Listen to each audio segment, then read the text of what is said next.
अच्छा प्रभु, तो ये हो रहा है गोपाल भाई। तो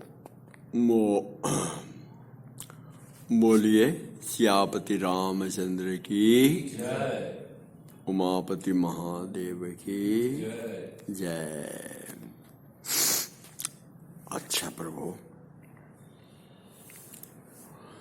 तो जैसा कि हमें प्रकृति कहो या भगवान कहो,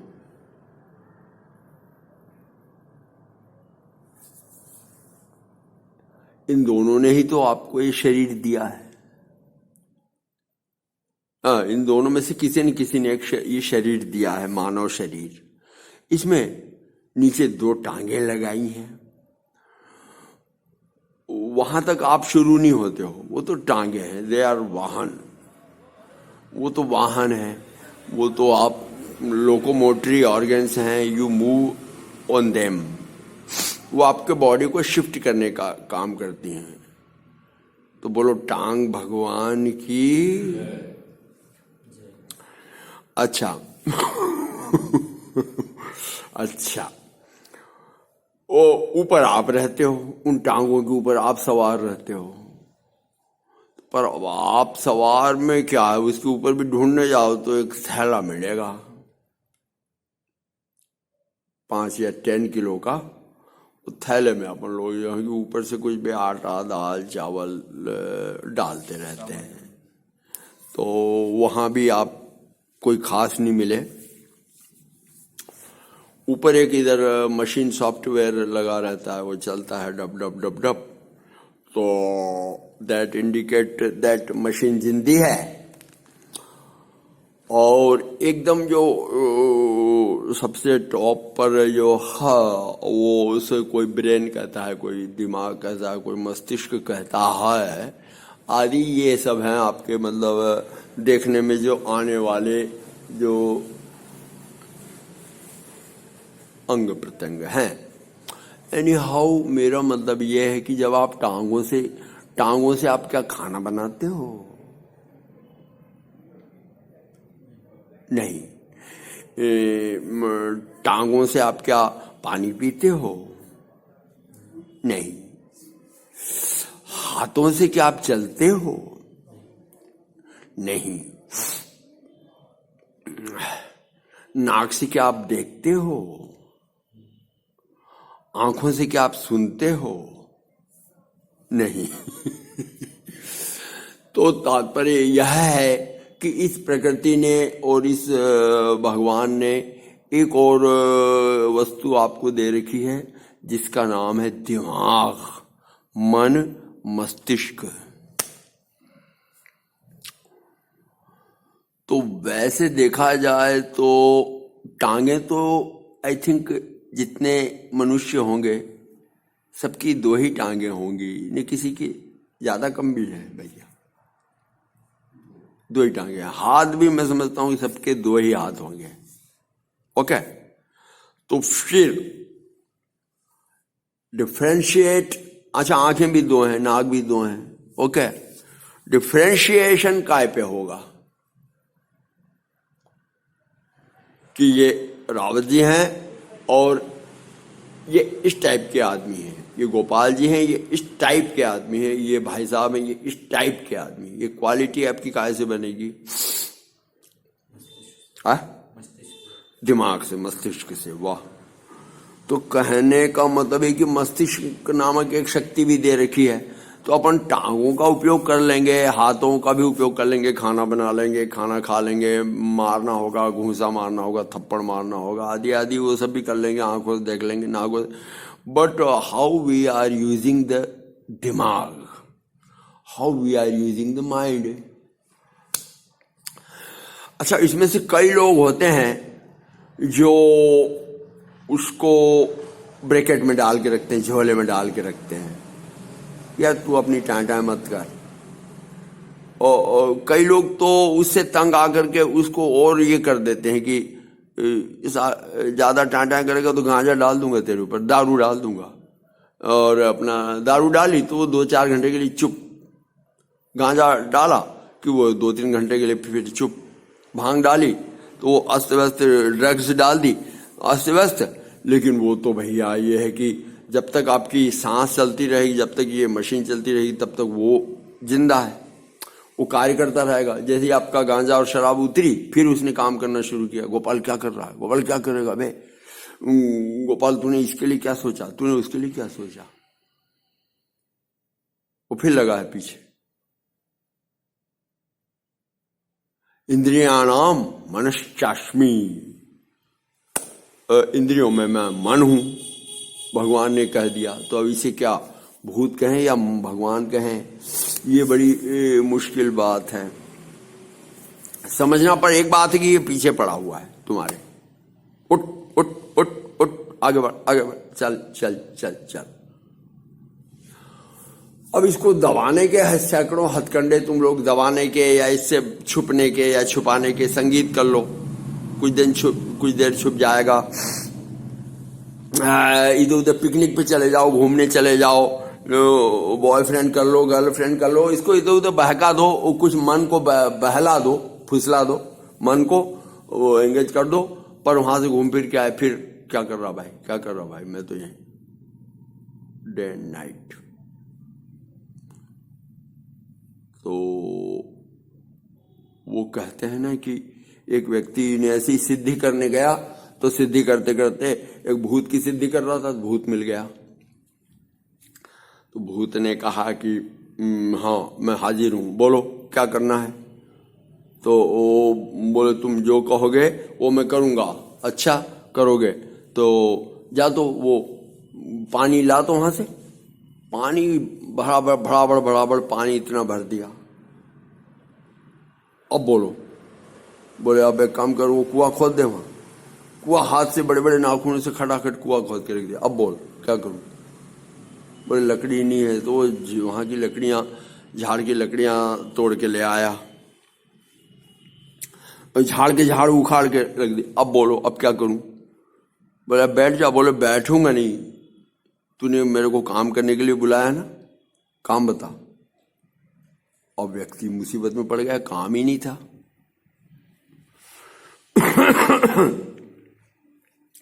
काम ही नहीं था। तो बोले जल्दी काम बताओ, वरना फिर मैं अपना काम कर दूंगा। बोले तेरा काम क्या। फिर मैं बोले मैं ऐसा है कि तेरे को खत्म करने का काम करूंगा, तेरे को खा जाऊंगा। अब मुसीबत में। तो उसने कहा कि भाई मैं 1-8 घंटे में बताता हूं।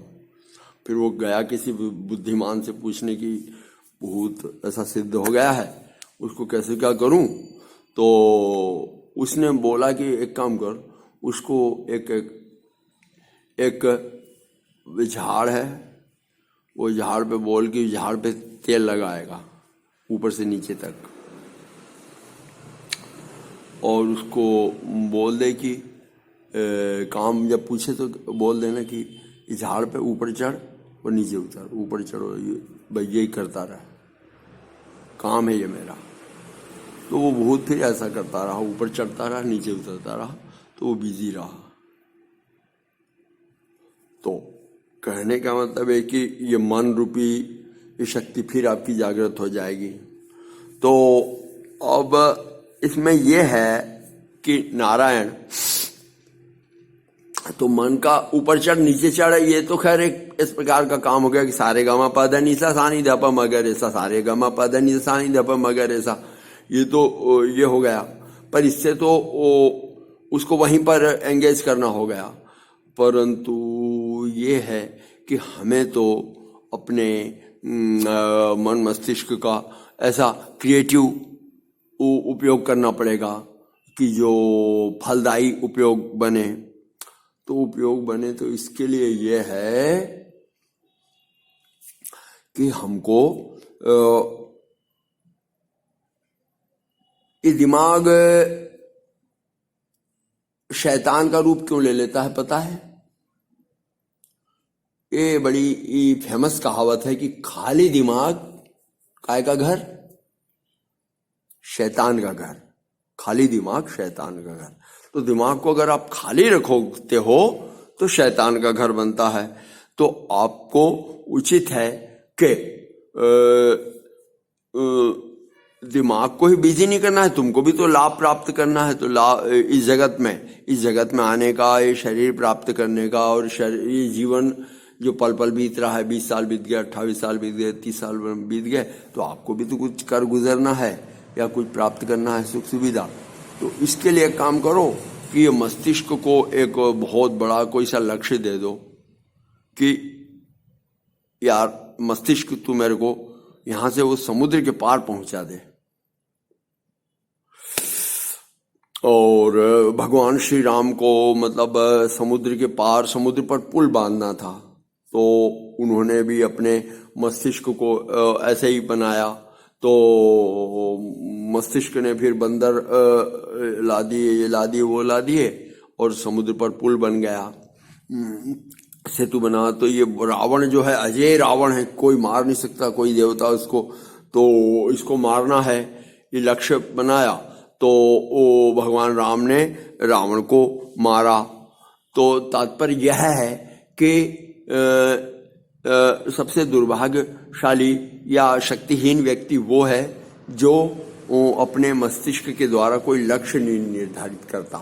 लक्ष्य एक अपने गंतव्य की पृष्ठभूमि कि मुझे ये प्राप्त करना है, लक्ष्य जो नहीं बनाता तो वो उसका क्या हाल होगा कि वो हवा आएगी, पत्ता आएगा, इधर उड़ जाएगा, उधर से हवाई इधर उड़ जाएगा, इधर से हवाई उधर आ जाएगा। उसको कोई हिंदू बोलेगा कि यार मेरे इसमें आ जा, तो इसमें आ जाएगा। तो कोई मुसलमान बोलेगा कि नमाज मतलब मुसलमान बन जा, मुसलमान में बन जाएगा।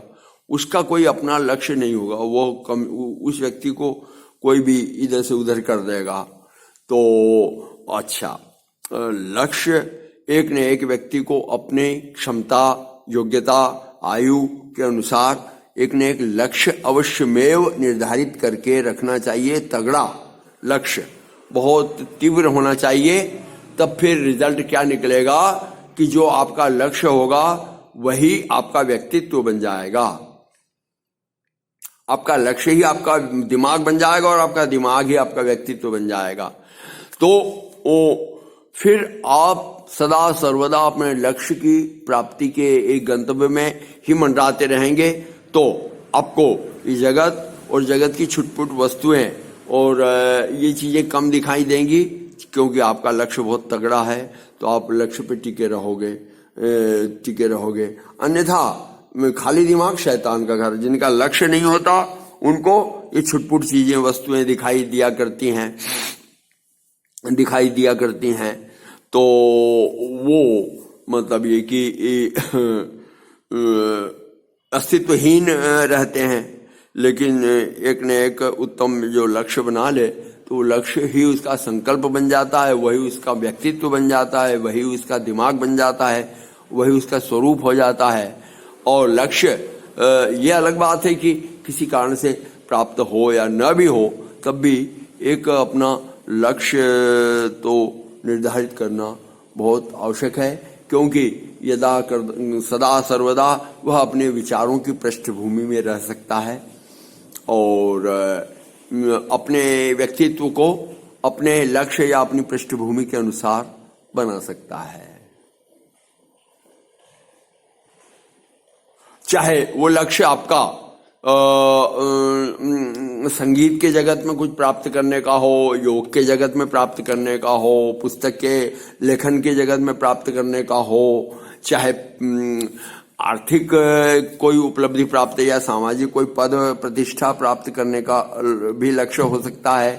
परंतु सारे लक्ष्यों के साथ भी आप ईश्वर का चिंतन और ये चिंतन को करते हुए, माने मुख में हो राम नाम, राम सेवा हाथ में, तू अकेला प्यारे नहीं प्रभु तेरे साथ में। तो जो भी आप लक्ष्य करें, एक लक्ष्य को निर्धारित करते भगवान का नाम जपते हुए और वो लक्ष्य को प्राप्त करते रहें। अर्जुन को भगवान श्री कृष्ण ने कहा कि मामेव अनुस्मरण युद्धस्व कुरुच, मेरा भी स्मरण कर और युद्ध भी कर। तो परंतु कई व्यक्ति तो दोनों बातों से ही अलग हो जाते हैं, न भगवान का स्मरण करते हैं न अपना लक्ष्य होता है। तो बताओ वो कितने कीमतहीन हो जाएंगे, मूल्यहीन हो जाएंगे। तो जबकि उचित ये है कि हम दोनों चीजों को साध के, क्योंकि भगवान ने ही आपको बनाया, भगवान इस जगत में भी है और आप इस जगत में हो, तो आपको जगत में भी सफलता योग्य के लायक जीवन चाहिए और भगवान तो है ही इस जगत में, तो भगवान भी चाहिए। तो आप दोनों को यथा योग्य हुंकार भरते रहो और दोनों को संतोष करने लायक जीवन में उपलब्धि करो। तो भगवान परमात्मा आपको और हम सबको जो है कि अपने अपने अच्छे लक्ष्य बनवाएं और हम अच्छे लक्ष्य को प्राप्त होने के लिए चेष्टा करें। शरीर वृद्धि का लक्ष्य भी हो सकता है और अपना ये कि मानसिक वृद्धि का भी लक्ष्य हो सकता है, संगीत वृद्धि का भी लक्ष्य हो सकता है, पुस्तक लेखन, हर प्रकार के व्यक्तित्व को डेवलप कर सकते हैं हम योगा के द्वारा, कई पुस्तकों को पढ़ने के द्वारा। हम अपनी भाषाओं को, बहुत सारी भाषाओं को हम के मास्टर बन सकते हैं। हम कई बांसुरी, सितार, तबला आदि कई वस्तुएं बजा सकते हैं। ये सब हमारे शिवानंद आश्रम में तो हर प्रत्येक स्वामी को इतना सारे सब विषय में दक्ष होना पड़ता था। टाइपिंग भी, लेक्चर भी, प्रवचन भी, संगीत भी, पखावज भी, ढोलक भी, तबला भी, तो योगा भी और करना कराना।